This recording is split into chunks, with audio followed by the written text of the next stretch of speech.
Good morning, student.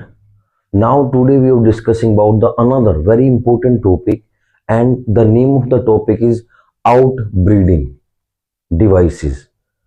So first of all, you have to understand these words outbreeding. Breeding word basically biology में use होता है reproduction के लिए. Breeding means reproduction. So when we are discussing about that word outbreeding word basically represent करता है that the process in which or the reproduction in which the male and female these reproductive cells are belong genetically from the different individuals. In that condition we have used the word outbreeding. In that particular topic, the main what exactly the main purpose of that topic, इसका main purpose क्या है समझिए इस चीज को कि जब हम बात करते हैं आउटब्रीडिंग डिवाइसेस की तो बेसिकली प्लांट में जितने भी फ्लावर होते हैं वो बाइसेक्सुअल होते हैं और बेसिकली हम कह सकते हैं कि हर्मेफ्रोडाइट होते हैं जितने भी फ्लावर होते हैं. तो हर्मेफ्रोडाइट ये वर्ड है बेटा, इसका मतलब होता है that the male and female reproductive organs are present on the same flower. So basically और मोस्टली जितने भी फ्लावर होते हैं वो हर्मेफ्रोडाइट नेचर के होते हैं. इसका मतलब ये होता है कि मेल और फीमेल रिप्रोडक्टिव ऑर्गन जो होते हैं, स्ट्रक्चर जो होते हैं फ्लावर में, वो एक ही फ्लावर में दोनों रिप्रोडक्टिव स्ट्रक्चर होते हैं. In that condition we have used the word hermaphrodite. First thing. और बेसिकली होता क्या है कि इस तरह हर्मेफ्रोडाइट जो फ्लावर होते हैं उनमें मोस्टली सेल पोलिनेशन होता है. क्या होता है? मोस्टली उनमें सेल पोलिनेशन होता है. सेल पोलिनेशन का मतलब होता है the anther is moved from the pollen grains is moved from anther to stigma on the same flower or the same plant or genetically the same structure. In that condition we have used the word cell pollination. तो basically क्या होता है कि जब भी cell pollination होता है plant में, फ्लावर में, सेम जेनेटिकली मेकअप के रिप्रोडक्टिव सेल फ्यूज होते हैं तो उस कंडीशन में एक बहुत मेजर प्रॉब्लम डेवलप होती है उनके सामने. और वो मेजर प्रॉब्लम जो है उसको कहते हैं इनब्रीडिंग डिप्रेशंस. इनब्रीडिंग डिप्रेशंस का मतलब ये होता है बेटा कि कैरेक्टरिस्टिक्स जो होते हैं जो एक जनरेशन से दूसरे जनरेशन में ट्रांसफर होते हैं. जैसे हमारे अंदर जो कैरेक्टरिस्टिक्स हैं हमारे माता पिता से आते हैं और हमारे कैरेक्टर हमारे बच्चों में ट्रांसफर होंगे. तो इसी तरह फ्लावर के कैरेक्टर भी ट्रांसफर होते हैं. लेकिन सेल पोलिनेशन की वजह से उन फ्लावर में जो कैरेक्टर ट्रांसफर होते हैं वो एक जैसे ही मीन्स की डोमिनेंट जो कैरेक्टर होते हैं वो अपने आप को बार बार हर जनरेशन में एक्सप्रेस करते हैं.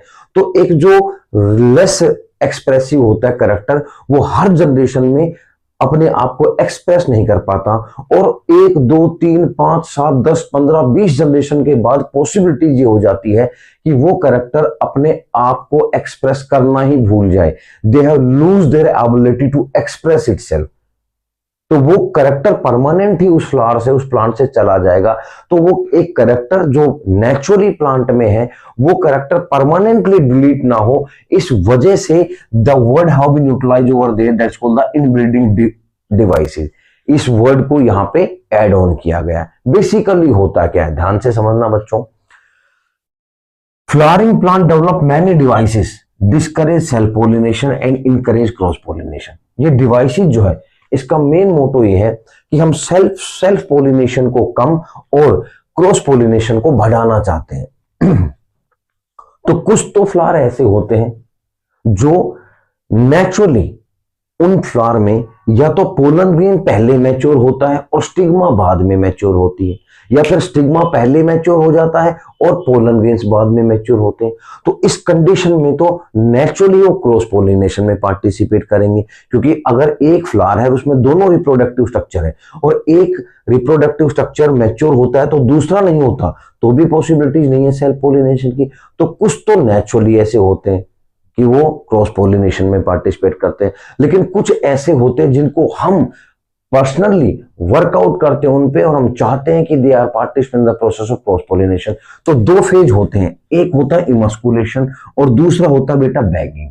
तो सबसे पहला जो वर्ड है इमस्कुलेशन। इमस्कुलेशन का मतलब क्या होता है? To isolate. इस प्रोसेस में हम आइसोलेट करते हैं बेसिकली एंथर को फ्रॉम द फ्लावर। बेसिकली इसमें हम करते क्या है कि हम एंथर जो होता है उसको आइसोलेट कर लेते हैं फ्लावर से सबसे पहले। अब जब फ्लावर से एंथर आइसोलेट कर लिया तो इनडायरेक्टली हमने उसका मेन रिप्रोडक्टिव पार्ट जो है स्ट्रक्चर है वो आइसोलेट कर लिया। अब उसके बाद जब उसका एंथर आइसोलेट कर देंगे तो that process is called the emasculation. तो कई बार टर्म आ जाती है कि what exactly the meaning of that word इमस्कुलेशन।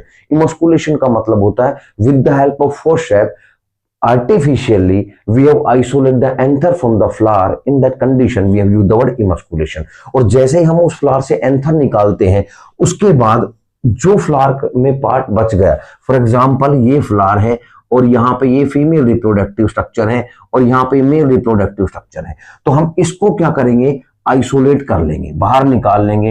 अब इसको बाहर निकालने के बाद फ्लावर जो है वो बेसिकली क्या हो गया? यूनिसेक्सुअल हो गया, यानी उसमें सिर्फ क्या बच गया? फीमेल रिप्रोडक्टिव स्ट्रक्चर बच गया। तो उस स्ट्रक्चर को दूसरा वर्ड जो है that is called the bagging. तो उसके बाद इमस्कुलेशन के बाद हम एक बटर पेपर से इस स्ट्रक्चर को, स्टिग्मा को, किसके साथ?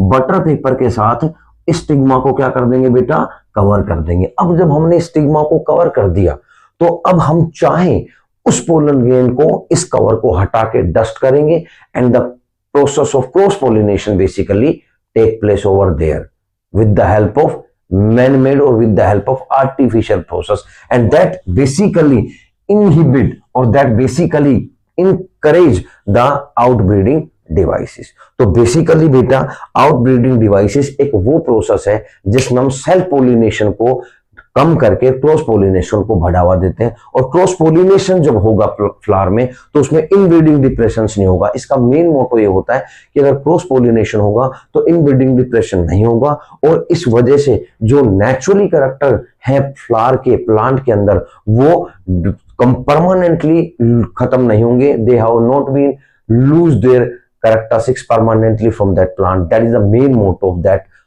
process, that is called the outbreeding devices. Thank you so much. Next topic, next